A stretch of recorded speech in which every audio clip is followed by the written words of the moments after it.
कैसरगंज से भारतीय जनता पार्टी के सांसद और डब्ल्यूएफआई के पूर्व अध्यक्ष बृजभूषण शरण सिंह ने आज गोंडा में शक्ति प्रदर्शन किया। मोदी सरकार के 9 साल पूरे होने पर रविवार को बृजभूषण शरण सिंह ने 35 किलोमीटर का रोड शो निकाला। उनका जगह जगह स्वागत हुआ। यहां से वह रघुराज शरण सिंह महाविद्यालय पहुंचे, जहां उन्होंने जनसभा को संबोधित किया। मंच से बृजभूषण शरण सिंह ने कहा कि होई सोई जो राम रचि राखा, को करी तर्क बढ़ावे शाखा। भाजपा सांसद ने कहा कि कैसरगंज लोकसभा से फिर से चुनाव लड़ूंगा। 2024 में भाजपा पूर्ण बहुमत से सरकार बना रही है। यूपी की सभी सीटों पर भाजपा जीत दर्ज करेगी। सन 1975 में देश में इमरजेंसी लगाई गई।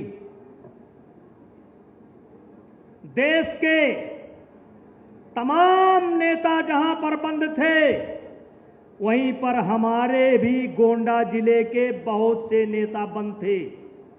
उसमें हमको भी जाने का मौका मिला था।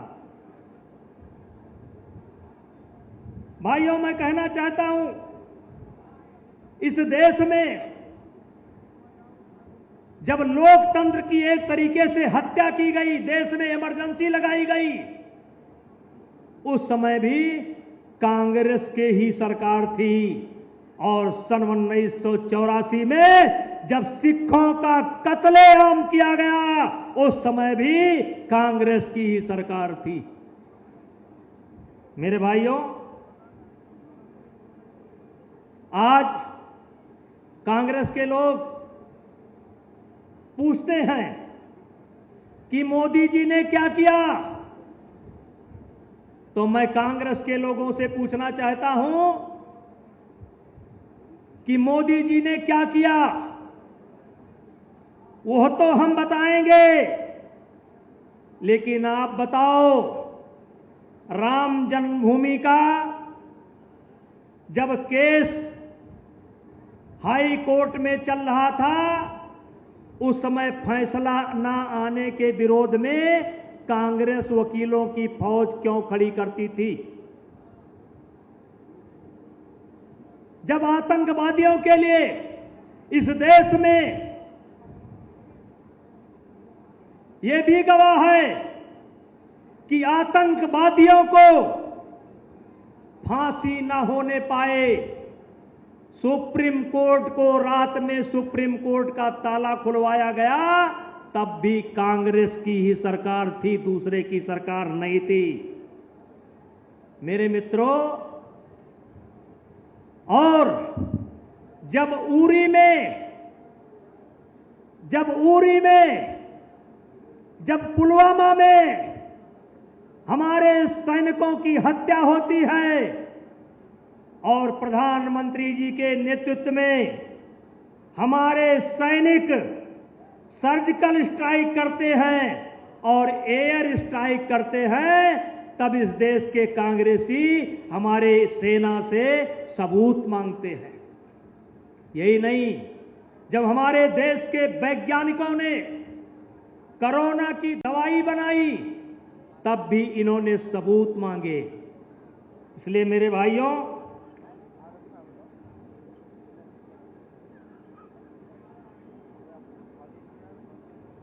मैं ज्यादा समय आपका नहीं लूंगा। अगर आपके मन में भी सवाल हो कि हम भारतीय जनता पार्टी के सिपाही हैं, हमने 91 मदद की, 96 मदद की, 98 मदद की, 99 मदद की, 4 मदद की, 9 मदद की, और आज तक मदद करते चले आए, तो क्या मिला? मेरे भाइयों, मैं आपको बताना चाहता हूं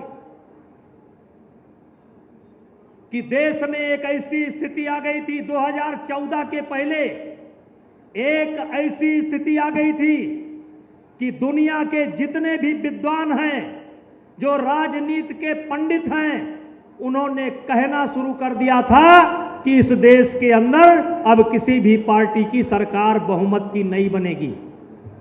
क्यों कहना शुरू कर दिया था?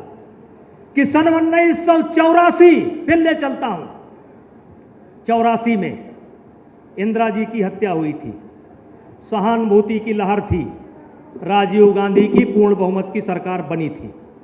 लेकिन 84 के बाद ऐ भारतीय जनता पार्टी के कार्यकर्ताओं, 84 के बाद 89 में चुनाव हुआ, किसी की पूर्ण बहुमत की सरकार नहीं बनी। 89 के बाद 91 में चुनाव हुआ, किसी की पूर्ण बहुमत की सरकार नहीं बनी। 91 के बाद 96 में चुनाव हुआ, किसी की पूर्ण बहुमत की सरकार नहीं बनी।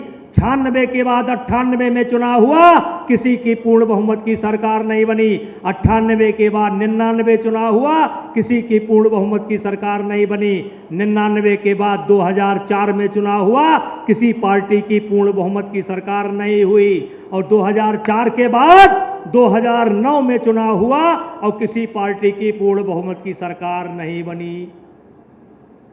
तब देश के लोग, देश के प्रति चिंता रखने वाले लोग ये सोचने लगे कि शायद इस देश के अंदर अब कभी पूर्ण बहुमत की सरकार नहीं बनेगी। लेकिन मेरे मित्रों, 2014 में मोदी जी का आगमन होता है। मोदी जी के आगमन के बाद दलित, पिछड़ा, अगड़ा सब एक साथ इकट्ठा होते हैं और दुनिया के भविष्यवाणी करने वालों लोगों की भविष्यवाणी समाप्त होती है और 2014 में पूर्ण बहुमत की सरकार बनती है। देश निराशा में डूब रहा था, देश निराशा में डूब रहा था, निराश हो गया है। निराश होना बहुत खतरनाक होता है। और तब आप लोगों के बदौलत 2014 में पूर्ण बहुमत की सरकार बनी। 2014 के बाद 2019 में पूर्ण बहुमत की सरकार बनी।